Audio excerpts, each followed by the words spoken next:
What's up mga kawaki? Ngayong araw na to magwawashing tayo ng ating motor. Tamang-tama ang aliwalas ng panahon. Ilang araw ding laging umuulan. Mula pagbili ng motor na ito, first time ko pa magwashing. Kaya nagbasa ako ng manual kung paano ang tamang paraan. At ito na pala yung Honda Click version 3 ko. Isang linggo na sa akin. Sobrang dami na ng dumi. Lagi kasing umulan.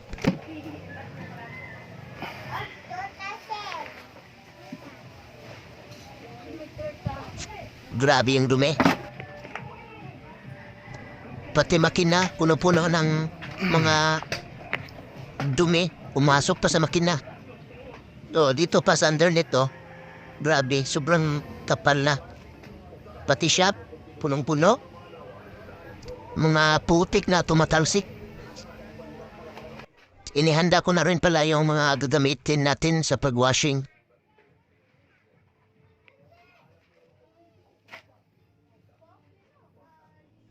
Ito, tire block.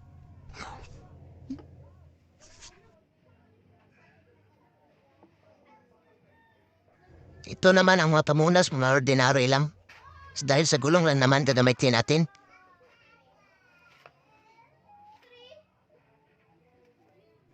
Ito, lumang brush para sa stickboard o footboard.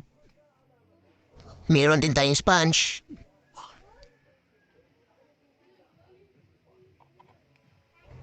Mga brush ng pintura para sa mga singit-singit.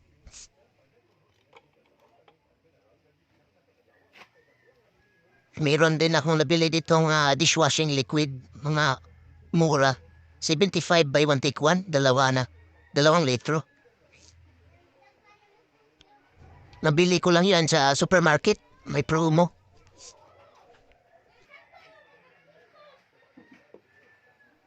Pero syempre, bumili din ako ng Joy. Sachet lang, konti lang. Nilagay ko dito sa lalagyan. Kasi hindi ko sigurado yung murahing dishwashing baka hindi bumula. Kaya, bumili na ako ng Joy, panigurado. Ito, 6 pesos ata to.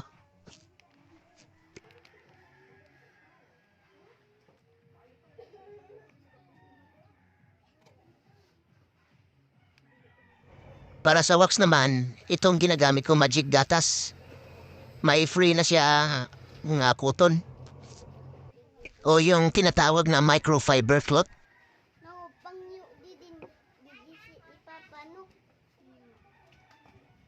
Ito ang free microfiber cloth. Dalawa siya. 2 kulay pala. Isa lang. Bali, parang pinagdikit yung dalawa.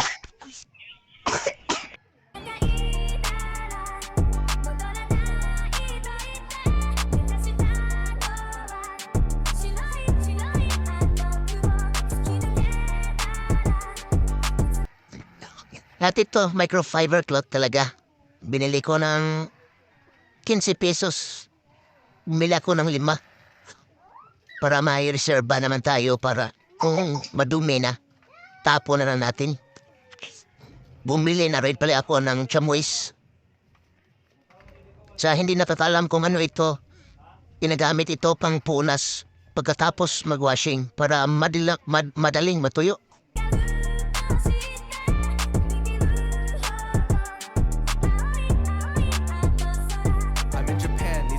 Cause the subtitles ain't there. I just need to find the maid cafe. I'm asking people where. In my room I'm pulling hose cause I bought that gaming chair. Taking Kaide to the zoo just to see the panda bears. Cootie waifu's. Buksan natin. Ito pala ang laman, no? Para siyang rubber. Umabsorb siya ng, tubig. Medyo basa pa, ho? Nagmo-moist.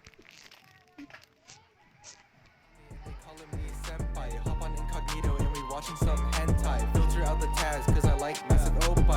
Nutted in 2 seconds because she is so far. Ito namang sponge, gagamitin natin. Babalutin natin ng microfiber cloth. Tapos, pangpuna sa, sa wax na. Gagamitin natin sa pag-wax na. Babali din ito. balot natin. Para maganda ipunas. Needed some spice, so I nutted in the lean. Clapping all these cheeks like I'm playing tambourine. Beating up my meat, that's my daily routine. Marin Kitagawa, step on me, I'm your trampoline. Reading dojins on the daily, yeah, you know we going crazy. I be stacking up my manga, yeah, I got 280.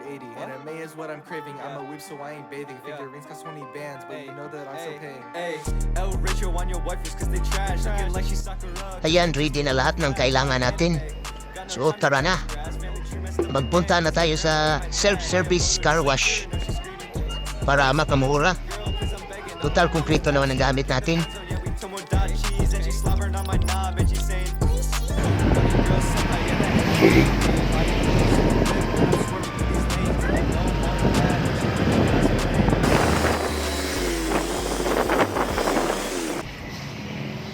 So ayun mga kawaki, nandito na tayo sa self-service car wash. Ulog ka lang ng 5 piso, may 3 minutes ka ng pressure washer. Dito tayo sa kabila. Sa loob tayo para hindi maingay. Tsaka hindi mainit.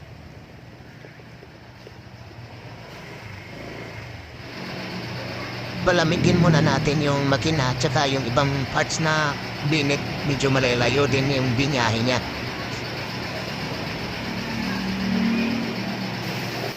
Dito pala may libre ng tubig na may dishwashing liquid na din.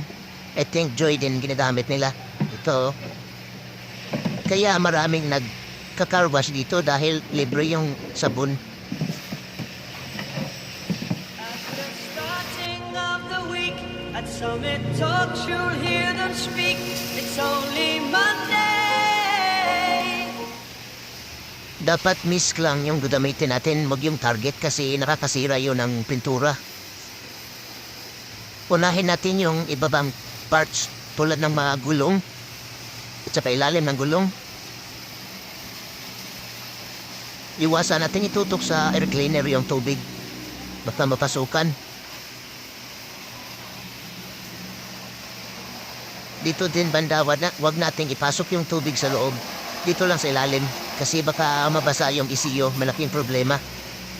Okay, ngayon buklatin natin ang ating mahiwagang manual. Dito tayo sa information, page 91. Basahin po natin, page 93, washing. Allow the engine, muffler, brakes, and other high-temperature parts to cool before washing. Oh, tulad ng ginawa natin kanina, pinalamig muna natin. Number 1. Rinse your vehicle thoroughly using low pressure garden hose to remove loose dirt. Number 2. If necessary, use a sponge or soft towel with mild cleaner to remove road grime. Clean the windscreen, headlight, lens, vinyls, and other plastic components with extra care to avoid scratching them. Avoid directing water into the air cleaner, muffler, and electrical parts. So ayun, klarong-klaro yan. Dapat nga pala garden hose lang gamitin. Tapos sa bad ng panel, dapat sponge lang para maiwasang magasgas ito. Number 3. Thoroughly rinse your vehicle with plenty of clean water and dry with soft and clean cloth. Number 4. After the vehicle dries, lubricate any moving parts. Apply a coat of wax to prevent corrosion. Number 5. Sabi din dito, if your vehicle has any matte painted parts, do not apply a coat of wax to the matte painted surface. So ibig sabihin, yung mga matte parts, bawal para pala lagyan ng wax o pampakintab. Do not direct water at the air cleaner. Water in the air cleaner can prevent engine from starting. The headlights and inside lens may log temporarily after washing or while riding in the rain. So ayun, wag itutop sa headlight yung pressure washer kasi napapasira ito. Kaya pala dati nagfa-fog yung parang may moist sa loob. So ayun mga kawaki, malinaw na malinaw yun. Galing sa manual yung mga sinasabi ko. Next vlog na lang siguro natin iba-vlog yung pagwawax tsaka paglagay ng mga lubricants. at puma-oil sa mga metal parts. Tsaka ibablog din natin sunod yung ginagamit ko pang headlight at saka pang instrument panel. Ito pala ang kitawag na beach guard.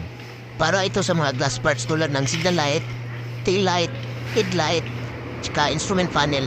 Pwede din itong gamitin sa helmet lens. Next vlog na lang mga tawag kasi napansin ko parang makulimlim na, parang uulan yata.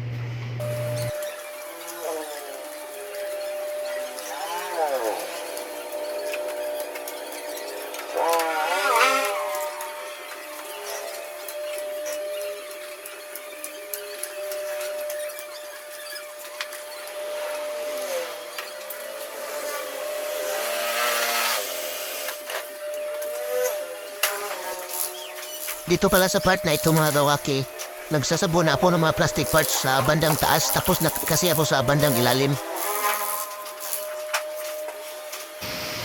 So ayan, banlaw na tayo.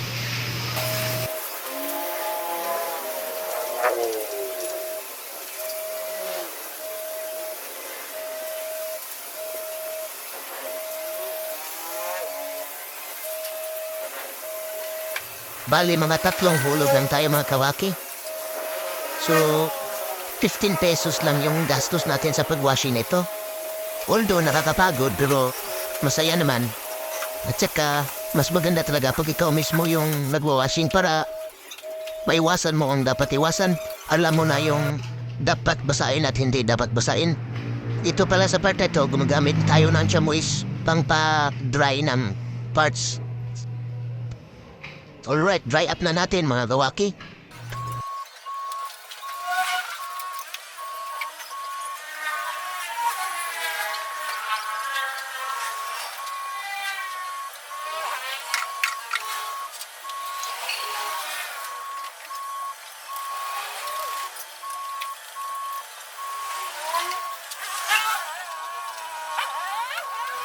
Ganito po siya kalakas mag-absorb mga kawaki. Tingnan natin, oh.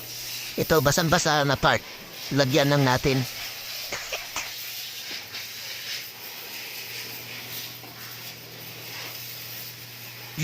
Oh, di ba? Tuyong-tuyo.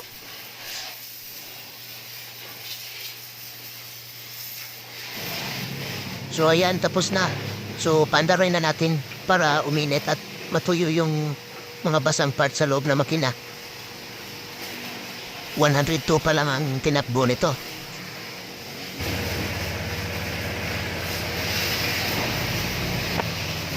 Tapos na tayo mag-washing mga kawaki pero tingnan mo yung langit parang bubagsak na ang ulan. Masyado ng madilim.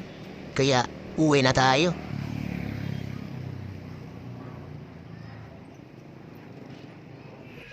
So nandito na tayo sa bahay. Ayun, basang-basa. Bumagsak talaga ang ulan. Akala ko ang sumpa nasa base 1. Hindi pala. Wala pa tayo nailagay na wax. Buti na lang. Dapat kamalas, minsan nang nga tayo mag-washing, ulanin pa.